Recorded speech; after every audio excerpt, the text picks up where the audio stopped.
তার সাথে আমরা ডেট করব। ডেট করে ইউনুসকে আমি জানিয়ে দেব। সেদিন 8টা থেকে 12টা পর্যন্ত রোডে অটো রিক্সা চলা বন্ধ থাকবে। এই কমান যে অমান্য করে অটো চালাবে, 12টার পরের থেকে, ওই দিনের পরের থেকে সে রোডে অটো চালাতে পারে। আমার কালিয়াগুড়ের হোক, সখীপুরের হোক, চন্দ্রার হোক, এটা কিন্তু একার পক্ষে আমার চেক দেওয়া সম্ভব না।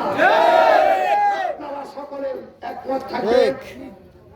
এই বলে আমি আমার সংক্ষিপ্ত কথা শেষ করছি। কিন্তু ইউনুস সাহেবের উপর যে হামলা হয়েছিল, উনি উচিত ছিল ওই দিনকে আমাকে জানালো। পুলিশ মামলা নিবে না কেন? পুলিশ হয় এক নেতার কথাই সে মামলা নেয় নাই, আর চাইতে বড় নেতা আমাদের আছে। পুলিশ মামলা কেন নিবে না? ন্যায় অন্যায় পুলিশের কাজ হলো ন্যায় অন্যায় মামলা নিয়ে এসে আসামি ধরে পুরো চালান করা। আর ইউনুসের যদি অন্যায় হয় কোর্ট বিচার করে দিত।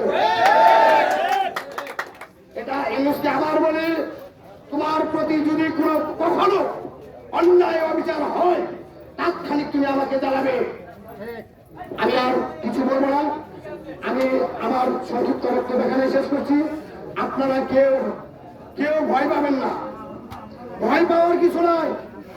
মানুষ একটা কথা বলেছে, 10-এর লাঠি 1-এর বোঝা।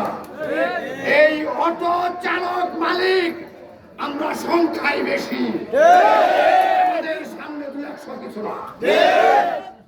কিন্তু আমরা যখন যে আন্দোলনের যেদিন আমরা রাস্তায় নামবো, কখনো ভুল করে কেউ আইন হাতে তুলে নেবে।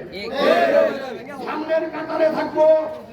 যদি আমাদের পুলিশ ব্যারিকেড দেয়, আমাকে পিছন থেকে কেউ পুলিশের গায়ে হাত দিবে না। আর পুলিশ আমাকে ব্যারিকেড দিলে তার অনুমতি আমি আগেই নিয়ে নিই।